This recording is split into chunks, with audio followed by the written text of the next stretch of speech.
Hey Reclaim students, welcome back to youth group. So today we're going to be starting this new series called What to Do When You Don't Know What to Do. And I just want to hop right into it this week. So I'm going to start it off with a question. Do you ever feel like you're living in two different worlds? You know, you have your world where you're out and about, whether it's school or sports, hanging out with friends, going over to their houses, whatever else you're doing outside.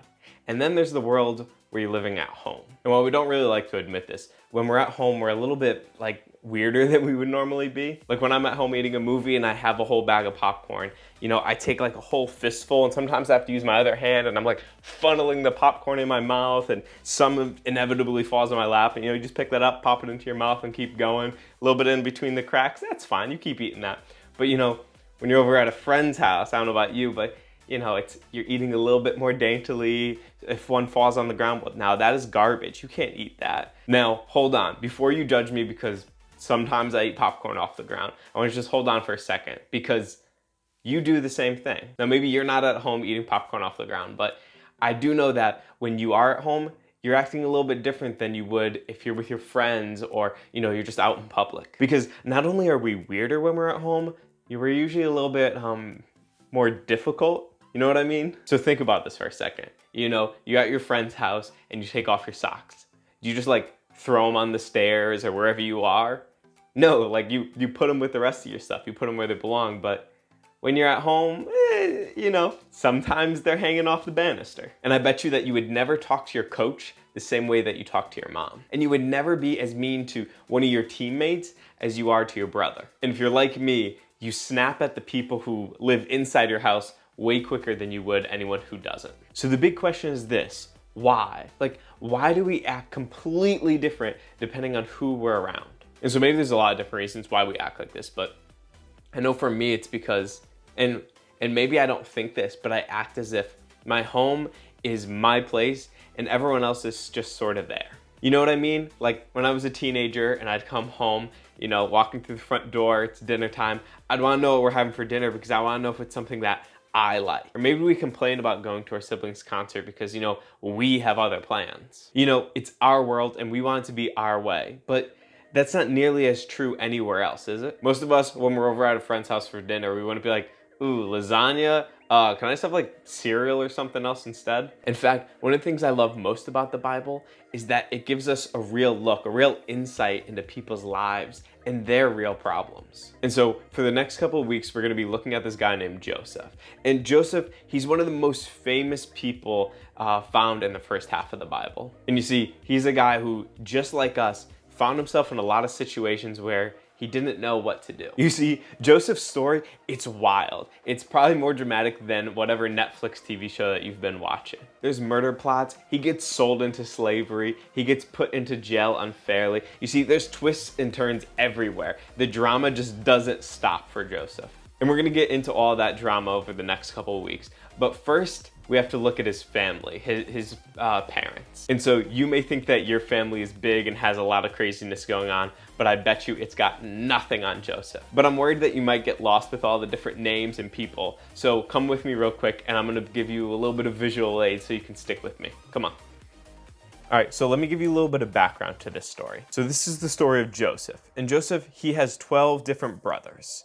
And all these guys are from the same father, right? They all have the same dad. And his name is Jacob.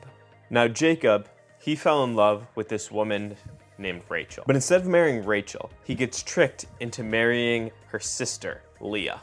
But Joseph loved Rachel so much that he worked an extra 7 years so that he can marry her too. So if you're following me, that leaves Jacob here with 2 different wives, and these 2 wives are sisters. This is definitely starting to sound like some reality TV up in here. And so to complicate things just a little bit more, there's also 2 different women who Jacob has had kids with, but he hasn't married. And another plot twist, Rachel, the one who he loves the most, she can't get pregnant. So while all these other women over here are giving him children, Rachel couldn't. That is until one day that she was able to have this baby, Joseph. So now Joseph, he loves Rachel, and she has this baby who now he loves so much. So, you know, there's these other 3 women and all their other kids, but he's not really paying much attention to them, right? So I think it's fair to say that in this family, there's a lot of tension, you know? There's no wondering who the favorites were.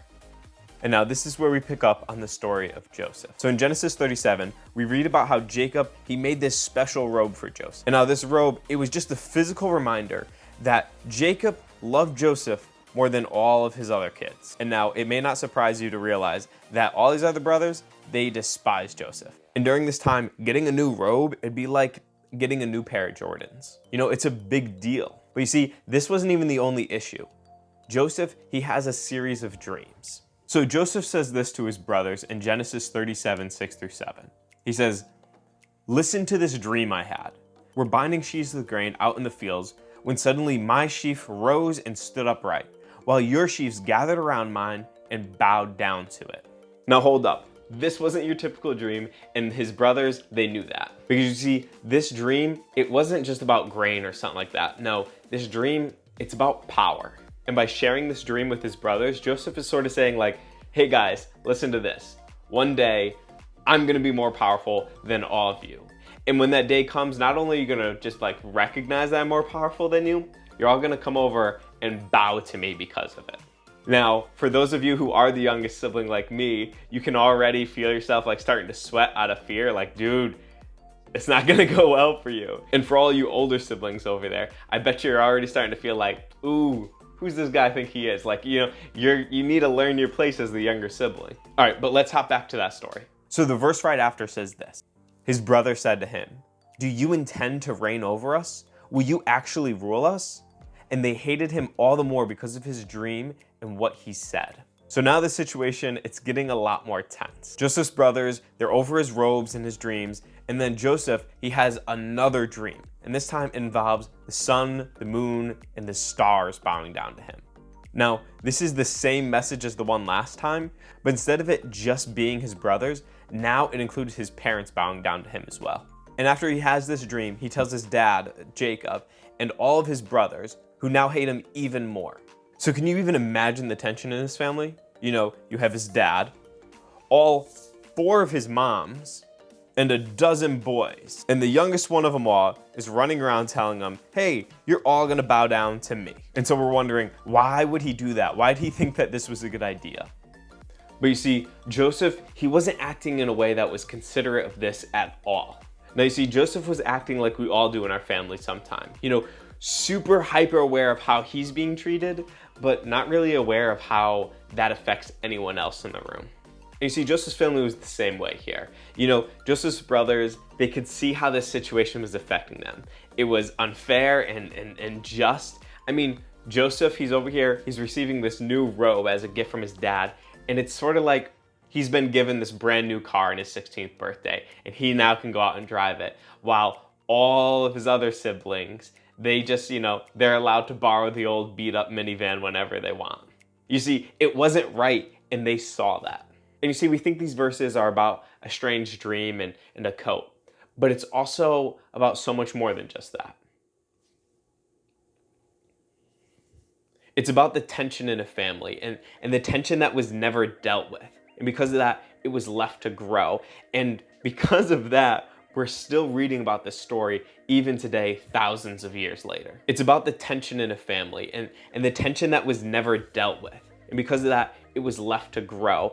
And because of that, we're still reading about this story even today, thousands of years later. Why? To show us that family, it's always been complicated. It's there to teach us also how our actions and even our situations affect the people that we live with. And lastly, it's there to remind us, right? To remind us that tension left unresolved, it doesn't ever go away. It always escalates to something bigger. And next week, we're gonna see how Joseph's situation, it escalates to a biblical, like, dumpster fire kind of situation. But until then, let's stop and take a look. Let's look at what everyone in this family could have done differently. So Joseph here, he could have started off by seeing himself as part of the problem here. You know, he is one person in a large family, not the center of the family. And the dad could have and probably should have realized that his favoritism, it was impacting his family in a not so great way. The brothers, they could have chilled out a little bit, let go of their grudge, stop gossiping about Joseph so much, and go about their day. And everyone could have just chilled out and not let their insecurities control them. So the point is this, Joseph's family drama, it's not all that different from our own. You know, whether you're the favorite one, the angry one, the firstborn, the lastborn, whether you're the quiet one, or you're the one with a gold medal and slamming doors. The truth here is the same. There's a role that you play in your family. So take some time. Pay attention to how your words and your actions, how they contribute to the tone and temperament of the house. Are you improving things or are you making it worse? And then decide, because you do get to decide this. What do you want your role to be from here on out? In other words, pay attention to how you affect your family, and then choose how you want to treat them. And if you're not sure where to begin, take a look at this passage in the letter Paul wrote to the church of Philippi. In Philippians 2, 3-8, he says, "Do nothing out of selfish ambition or vain conceit. Rather, in humility, value others above yourself, not looking to your own interests, but each of you to the interests of others. In your relationships with one another, have the same mindset as Christ Jesus, who, being in very nature God, did not consider equality with God something to be used to his own advantage. Rather, he made himself nothing by taking the very nature of a servant, being made in human likeness. And being found in appearance as a man, he humbled himself by becoming obedient to death, even death on a cross." Paul's saying, look, Jesus really set the example here. He gave up the privileges that came along with being God. He deserved to be treated as God, but he didn't require that from people. Instead, he chose to serve and have compassion on people, even when they didn't deserve it. And so Paul's reminding the Philippian church and us to be that kind of person to the people around us. So now, the million-dollar question. How do we do that when we don't know what to do? But we start by paying attention to ourselves. Do we act like we're better than everyone else in our house? Maybe. Is that accurate? Probably not. So how would it look if we treated our siblings, step-siblings, cousins, parents, adults in the house as if we were all equal, or even maybe more than that, as more important than ourselves? And finally, we need to ask someone who's in that house to just be real with us, to tell us what our role is in that house. You know, it's often hard to tell exactly what role we play and how that affects other people in the house, but it's a lot easier when you're on the outside. You know, you can let your sibling know how their actions are affecting people a lot more than they're probably able to realize it themselves. But even more than just finding a sibling, I want to encourage you to ask an adult in the house, because with age comes wisdom, and they can probably help you with this a lot more than anyone else. And this is why youth group is set up the way that it is. Now, I know things are a little bit different with the coronavirus right now, but you know, you still have your group and you still have your leader who you can reach out to.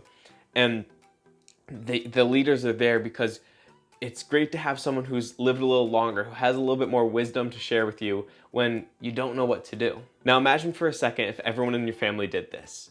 What if everyone paid attention to how they affect everyone else? What would that do for the relationships of everyone in your house? What would it do for just the general tension and peace in your house? And what if this started with you? It could.